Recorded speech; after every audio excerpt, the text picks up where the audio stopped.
It's the Destruction Derby, where the idea is to make the best hits. It's all on a point system, so you wreck your car the best, the judges see you the best, and you're going on the mains. So hopefully the Orange Crush here will do pretty good. This is a 1973 Pontiac Catalina. We've been working on it pretty heavily the last 2 weeks or so.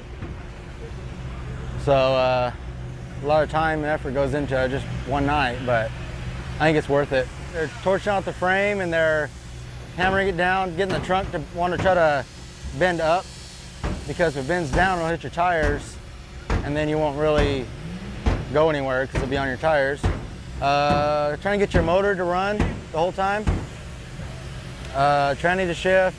I don't even know what to say. There's just a lot of stuff goes into it, keeping everything working, basically. They got to cut the fender wells out, make sure it's going to bend right, hammer it down so it wants to bend up. Get the motor running again if it doesn't run. If the tires go flat, you want to put new tires on it. The motor's not running, you got to figure that out. I bring a lot of spare parts. I got an entirely spare ignition system, radiators, tires. Bring enough gas, because if you're on a gas, you're kind of like an idiot.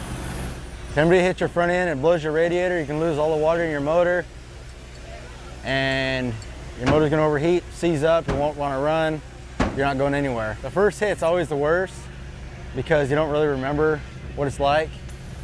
But after that, it's just pure adrenaline and fender crunching messes. I mean, you can't put words into it. It's adrenaline. That's what it is. Second is the first loser, so I'm going for first.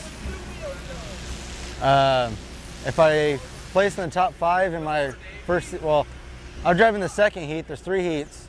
I'm driving the second one. If you place in the top 5, you go straight to the main heat. And that's where you get the real money, the real winnings. If you don't place in the top 5, you have the option to go to consolation heat, or you get a second chance to go to the main heat. So hopefully I won't have to do that. My plan is not to, but if I do have to, then and I make it, then it was worth it. When I was building my car, I welcomed all the advice I can get from all the old drivers around me. I've taken a lot of their advice, and I think I got a pretty strong car just because of them.